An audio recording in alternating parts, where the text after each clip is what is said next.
Good evening to all. Media ടീമിനോടൊപ്പം Raseena teacher ചേർന്നു. അപ്പോൾ ഈ LSCയുടെ ഒരുപാട് പ്രത്യേകതകൾ നമ്മൾ ഇതിനോടകം പറഞ്ഞു കഴിഞ്ഞു. ഇതിൻ്റെ രജിസ്ട്രേഷനുമായി ബന്ധപ്പെട്ട് ഒരു പ്രത്യേകത ഒളിഞ്ഞു കിടക്കുന്നുണ്ട്. അതെന്താണെന്ന് ടീച്ചറോട് ചോദിക്കാം. ഇതുവരെ പേപ്പറിലൂടെയാണ് കഴിഞ്ഞ LSCകളിലൊക്കെ ഇത് മറ്റേ രജിസ്ട്രേഷൻ മറ്റു കാര്യങ്ങളെല്ലാം ചെയ്തിരുന്നത്. ഇപ്പോൾ പേപ്പർലെസ്, അതായത് ഗൂഗിൾ ഫോം വഴിയുള്ള ഒരു രജിസ്ട്രേഷൻ മെത്തേഡായിരുന്നു ഇവിടെ ഫോളോ ചെയ്ത്. ചെറിയൊരു എറർ ഇടയ്ക്ക് വന്നിരുന്നു, അതല്ലാതെ കാര്യമായിട്ട് അങ്ങനെ പ്രശ്നമൊന്നുമില്ല. കാരണം ഇവർ ചെയ്യുന്ന അപ്ഡേഷൻ നമ്മൾ ഫൈനൽ സ്കോറിൻ്റെ ടോട്ടൽ സ്കോറിന് ജസ്റ്റ് ഒന്ന് ക്ലിക്ക് ചെയ്ത് കഴിഞ്ഞാൽ ആ ഫോമിൽ നമുക്ക് ലഭിക്കും. ഇവർ അടുത്ത് വരേണ്ട ആവശ്യമില്ല. അങ്ങനെ ഓരോരോ മേഖലയിലും കൈമാറ്റം ചെയ്തു പോകുന്ന രീതിയാണ്. ടീച്ചർ ഒന്ന് വിവരിച്ചാൽ നല്ലതാണ്. നമ്മൾ രജിസ്ട്രേഷൻ ഗൂഗിൾ ഫോം സാധാരണ എക്സൽ ഷീറ്റാണ് കൊടുക്കാറ്. നമ്മൾ ഈ പ്രാവശ്യം ഗൂഗിൾ ഫോം ആക്കി. അപ്പോൾ എക്സൽ ഷീറ്റും ഗൂഗിൾ ഫോമും ഏകദേശം സെയിം ആണെങ്കിലും ഗൂഗിൾ ഫോമിൻ്റെ പ്രത്യേകത എന്ന് പറഞ്ഞു കഴിഞ്ഞാൽ നമുക്ക് നെറ്റിലൂടെ വേറെ ഒരാൾ ചെയ്യുന്നത് വേറൊരാൾ കാണാൻ പറ്റും. ഫോർമുലയൊക്കെ അതേപോലെ തന്നെ ആണെങ്കിലും നമുക്ക് കാണാൻ പറ്റും. അപ്പോൾ നമ്മൾ അതേപോലെ സ്പോർട്സ് അത്ലറ്റിക്സ് ഐറ്റംസിൻ്റെ എല്ലാത്തിനും റിസൾട്ട് വരെ വരുന്ന രീതിയിൽ ഫോർമുല സെറ്റ് ചെയ്തിരുന്നു. നമ്മുടെ ഫീൽഡ് ഇവൻറ്റ്സ് ഒക്കെ കറക്റ്റായിട്ട് നമ്മൾ അതിനെല്ലാത്തിനും ടാബ് കൊടുത്തിരുന്നു. ഫീൽഡ് ഇവൻ്റ് ഒക്കെ കറക്റ്റായിട്ട് നമുക്ക് പോയി. സ്പ്രിൻറ്റിൽ ചെറിയ അതിൻ്റെ നമ്മുടെ ഗാഡ്ജറ്റ്സിൻ്റെ പ്രശ്നം കൊണ്ടും നെറ്റിൻ്റെ പ്രശ്നം കൊണ്ടും സ്പ്രിൻറ്റ് ഇവൻ്റ് അത്ര ശരിയായില്ല. പക്ഷേ ഫീൽഡ് ഇവൻ്റൊക്കെ നന്നായിട്ട് നമ്മൾ ടാബ് വെച്ചിട്ട് തന്നെയാണ് ചെയ്തത്. അവർക്ക് അവിടെ നിന്ന് വളണ്ടിയറിൻ്റെ കയ്യിൽ റിസൾട്ട് കൊടുത്തു വിടേണ്ട ആവശ്യമില്ല. അവർ ടാബിൽ ചെയ്യുമ്പോൾ തന്നെ രജിസ്ട്രേഷൻ റൂമിൽ ഇരുന്നിട്ട് നമുക്ക് കാണാൻ പറ്റും റിസൾട്ട് എവിടം വരെയായി എന്തായി എന്നൊക്കെ കാണാൻ പറ്റും. അപ്പോൾ അതൊരു പരീക്ഷണമായിരുന്നു. അത് ഒരു പരിധി വരെ വിജയിക്കുകയും ചെയ്തു. ഇനി അടുത്തുള്ള LSCക്കാർ ഇതിനെ ഒന്നുകൂടി മോഡിഫൈ ചെയ്യട്ടെ. അപ്പോൾ അതൊരു നല്ല കാര്യമാണ്. അതിൽ ചില സാറ് പറഞ്ഞ പോലെ ചില എറർ പറ്റി നമ്മൾ ആദ്യമായിട്ട് ചെയ്തതുകൊണ്ട്. അതിലെ ഏറ്റവും വലിയ മെച്ചം എന്ന് പറയുന്നത് വോളണ്ടിയേഴ്സിൻ്റെ ആവശ്യമില്ല. ഈ ഷീറ്റ് കൊണ്ട് അടുത്ത സ്റ്റേജിലേക്ക് പോകേണ്ട റെക്കോർഡേഴ്സിൽ നിന്ന് പിന്നെ എവിടെ പോകണം, അടുത്ത മറ്റേ അറീനയിലേക്ക് പോകണം, അങ്ങനെ ജമ്പിങ് പിച്ചിലേക്ക് പോകണം. അങ്ങനെ വോളണ്ടിയേഴ്സാണ് കൈമാറ്റം ചെയ്യുന്നത്. ഇവിടെ വോളണ്ടിയേഴ്സ് ആവശ്യമില്ല. നമ്മൾ ടാബ് എല്ലാവർക്കും പ്രൊവൈഡ് ചെയ്തു. ആ ടാബിലൂടെ ഇവർ ക്ലിക്ക് ചെയ്യുമ്പോൾ അടുത്ത ടീമിന് ലഭ്യമാവും. അവർ ഓരോ ഇവൻ്റ് കഴിയുമ്പോൾ അവരുടെ ഡിസ്റ്റൻസ്, മിനിറ്റ്സ് എല്ലാം റെക്കോർഡ് ചെയ്യുമ്പോൾ അടുത്ത ടീമിന് അത് ലഭിക്കും. നമ്മൾ ഫൈനൽ റിസൾട്ട് എടുക്കുന്ന ആൾക്കാർക്ക് റിസൾട്ടിൻ്റെ ബട്ടൺ ക്ലിക്ക് ചെയ്യുമ്പോൾ റിസൾട്ട് അപ്ഡേറ്റ് ഓട്ടോമാറ്റിക് ആവും, റിസൾട്ട് കിട്ടുകയും ചെയ്യും. അങ്ങനെയുള്ള സംവിധാനമായിരുന്നു. പക്ഷേ ഏറ്റവും പ്രശ്നമാക്കുന്ന നെറ്റിൻ്റെ ഒരു പ്രോബ്ലമാണ്. അപ്പോൾ അതേപോലെ തന്നെ അടുത്ത പ്രാവശ്യം ചെയ്യുന്നവർക്ക് മോഡിഫൈ ചെയ്യാൻ നമ്മൾ എന്തെങ്കിലും വിടണമല്ലോ.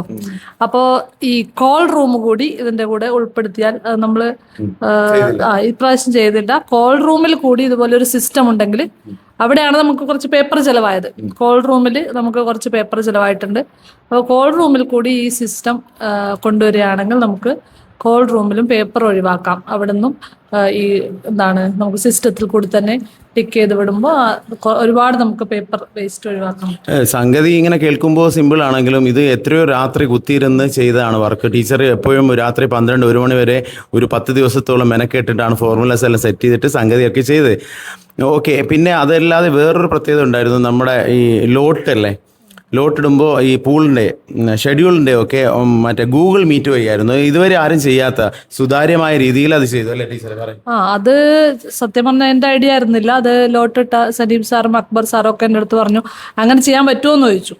എന്തെങ്കിലും ഞാൻ പറഞ്ഞു, നമ്മൾ വാട്സപ്പ് കോളോ ഗ്രൂപ്പ് കോളോ അല്ലെങ്കിൽ ഗൂഗിൾ മീറ്റോ വെക്കാം എന്ന് പറഞ്ഞിട്ട് നമ്മൾ ഗൂഗിൾ മീറ്റ് വെച്ചു. ലിങ്ക് ടീച്ചേഴ്സിൻ്റെ ഗ്രൂപ്പിലിട്ടു. കുറേ ടീച്ചേഴ്സൊക്കെ ജോയിൻ ചെയ്തിരുന്നു. അപ്പോൾ അതുകൊണ്ട് അതും നമുക്ക് സുതാര്യമായിട്ട് ചെയ്യാൻ പറ്റി. അപ്പോൾ നമുക്ക് നെറ്റിലൂടെ ചെയ്യുമ്പോൾ വേറൊരാൾക്ക് വ്യൂ ചെയ്യാൻ പറ്റുമ്പോഴേക്കും നമുക്ക് നമുക്കൊരു രഹസ്യമില്ല, എല്ലാം സുതാര്യമാണ്. അപ്പോൾ അതതിൻ്റെ പ്രത്യേകതയാണ്. നമ്മൾ ലോട്ടും ഗൂഗിൾ മീറ്റിലൂടെയാണ് ചെയ്തത്. ഓക്കെ, ഇപ്പം നിങ്ങൾ ടീമിനോട് കുറേ ടീച്ചേഴ്സ് ഉണ്ടായിരുന്നു, അവരിവിടെ കാണുന്നില്ല, അവർ വേറെ കളി തിരക്കായിരിക്കും. അവരുടെ പേരൊന്ന് പറഞ്ഞാൽ നന്നായിരുന്നു. നമ്മുടെ ടീമിൽ ഖദീജ ടീച്ചറുണ്ട്, സാഹറ ടീച്ചർ, അഭിഷിത ടീച്ചറാണ് നമ്മുടെ ജോയിന്റ് കൺവീനർ. പിന്നെ നസ്രീന ഉണ്ട്, പിന്നെ ജാഫർ ഉണ്ട്. ജാഫർ നമ്മുടെ ഒരു ഇൻ്റഗ്രൽ പാർട്ടാണ്.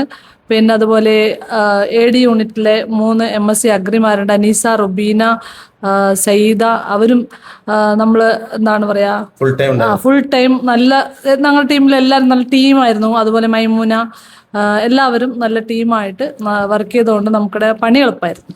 ശരിക്കും എനിക്ക് തോന്നുന്നു ഈ LSCയുടെ വിജയം എന്ന് പറയുന്നത് നമ്മളെ സംബന്ധിച്ച് ആദ്യം ഒരു ആശങ്കയുണ്ടായിരുന്നു. അപ്പോൾ ഈ വിജയം എന്ന് പറയുന്നത് ഓരോ ടീമിനും യോജിപ്പുള്ള ആൾക്കാർ നമ്മൾ മാനസികമായി പൊരുത്തപ്പെട്ടിട്ടാണ് എല്ലാവർക്കും ചെയ്തത്. അതുകൊണ്ടായിരിക്കും ഇത്രയും നല്ല രീതിയിൽ ഇത് കണ്ടക്ട് ചെയ്യാൻ പറ്റിയ അല്ലേ? അങ്ങനെ എനിക്ക് തോന്നുന്നു. ഞങ്ങളുടെ ടീമിൽ കുറിച്ച് പറയുകയാണെങ്കിൽ ഞാൻ 3 ടീമിൽ വർക്ക് ചെയ്തിട്ടുണ്ട്. ബ്രോഷറിൻ്റെ ആയാലും ലോഗോൻ്റെ ആയാലും രജിസ്ട്രേഷൻ റെക്കോർഡിങ്ങിനായാലും എല്ലാവരും ഒരു ടീമായിരുന്നു. എപ്പോഴും എനിക്ക് അതാണ് ഫീൽ ചെയ്തിട്ടുള്ളത്, ആ ടീം സ്പിരിറ്റ്.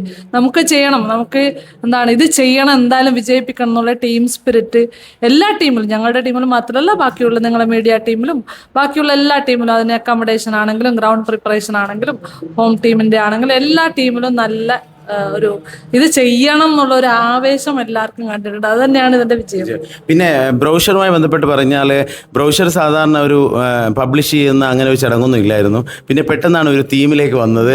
ആ തീമിൽ റസീന ടീച്ചർ ബ്രൗഷർ ടൈപ്പ് ചെയ്യുന്ന സമയത്ത് പെട്ടെന്ന് ഉറങ്ങിപ്പോകുന്നു, സ്വപ്നം കാണുന്നു. ആ സമയത്ത് ഷിപ്പ് റെക്ക് എന്നുള്ള ഒരു ടേം ടൈപ്പ് ചെയ്യുമ്പോഴാണ് ഉറങ്ങിപ്പോകുന്നത്. സ്വപ്നത്തിലൂടെ ആ ലോഞ്ചിങ് നടക്കുന്നു. പിന്നെ ഒരു ടീച്ചർ വന്നിട്ട് തിരിച്ചു വിളിക്കുന്നു. നല്ല അഭിനയമായിരുന്നു. നേരത്തെ അഭിനയിച്ചിട്ടുണ്ടോ എവിടെയെങ്കിലും?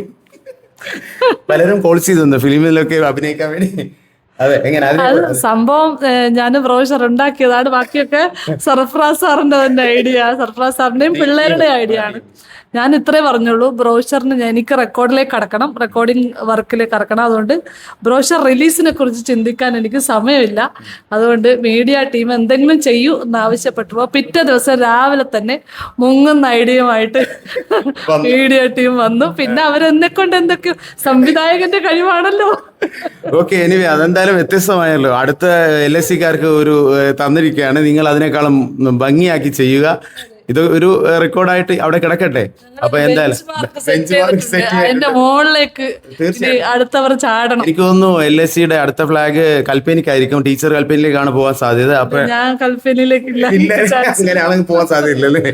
അല്ലെങ്കിലും ചാൻസ് ഇല്ല. ഓക്കെ, എനിവേ ഇത്രയും നേരം സഹകരിച്ച് സംസാരിച്ചതിൽ പറഞ്ഞതിൽ ഒരുപാട് നന്ദിയുണ്ട്. Thank you teacher. എന്നെ നിങ്ങളുടെ ഇന്റർവ്യൂവിൽ ഉൾപ്പെടുത്താൻ തോന്നിയതിനും എനിക്ക് വളരെയധികം നന്ദി. Okay, thank you.